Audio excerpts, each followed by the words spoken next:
आज मैं साईं बाबा के चरित्र का पहला पाठ कर रही हूँ। ये गुरुवार से शुरू होता है और बुधवार को समाप्त होता है, क्योंकि 7 दिन का पारायण करना पड़ता है। प्रत्येक दिन इसमें एक पाठ दिया हुआ है, जो आज फर्स्ट पाठ मैं शुरू करती हूँ और अपने मन्नत बोलते हुए मैं ये बाबा से प्रणाम करते हुए कहती हूँ कि बाबा सभी की मनोकामना पूर्ण करें।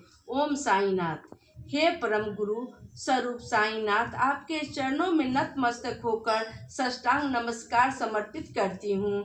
हे साईं भगवान, मैं पूर्ण रूप से आप पर आधारित हूँ। आप पर भरोसा रखकर शरण रखती हुई आपकी कृपा कटाक्ष का बाट जोड़ रही हूँ। मेरा जीवन केवल आपकी करुणा के आधार पर चल रहा है। मुझ पर आप हमेशा दया दृष्टि प्रसारित करें, मेरी यही कामनाएं है। दयानिधि, जो भी दुर्गुण आप तक पहुँचने में अवरोध डाल रहे हैं, उन्हें दूर करके सद्गुणों के द्वारा आप तक पहुँचाने का मार्ग सुगम करें। जिस साहस के साथ मैंने इस चरित्र का अनुवाद का बीड़ा उठाया है, उसे निर्विघ्न बनाए।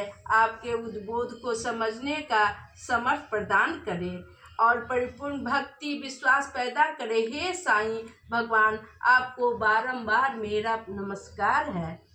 महाराष्ट्र के अहमदनगर जिले में कोपर गांव के पास सिटी गांव में एक छोटा सा गांव है। उस गांव के नीम के पेड़ के नीचे 16 बरस की उम्र में एक छोटे बालक के रूप में आकर साईं बाबा के अपना सारा जीवन यहाँ बिताने के कारण वह गांव पवित्र क्षेत्र के रूप में बदल गया।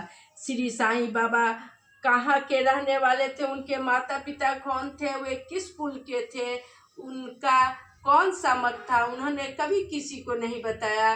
धूप सर्दी रात दिन किसी की परवाह किए बिना अकेले बेफिक्र होकर पद्मासन लगाकर ध्यान मग्न होकर बैठ जाते थे।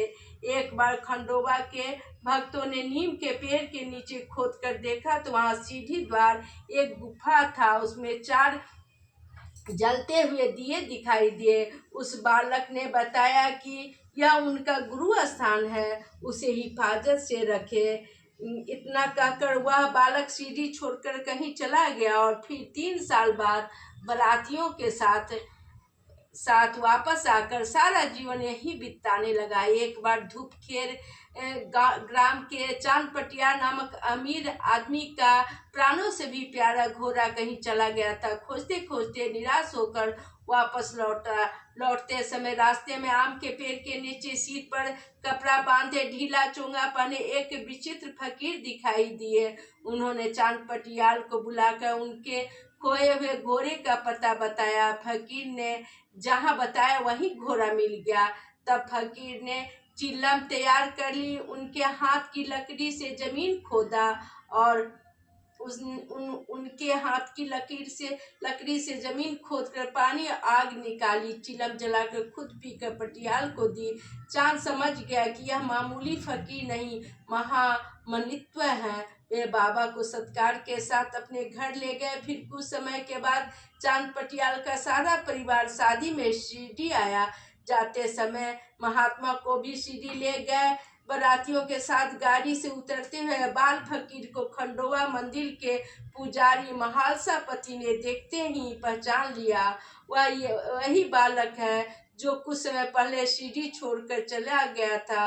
वे बोले, आइए साईं, आइए साईं, यह कर पुकारने लगे।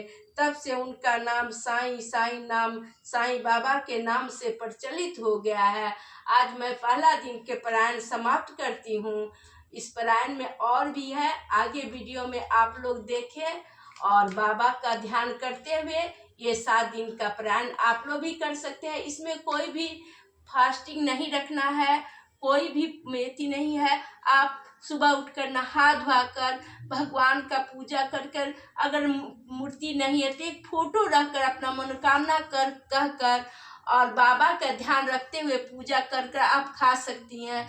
ये कोई भी साईं भक्त जो है कोई भी कर सकता है, क्योंकि इसमें व्रत में कोई नियम नहीं है और ये नहीं है कि हमें फास्टिंग रखना है।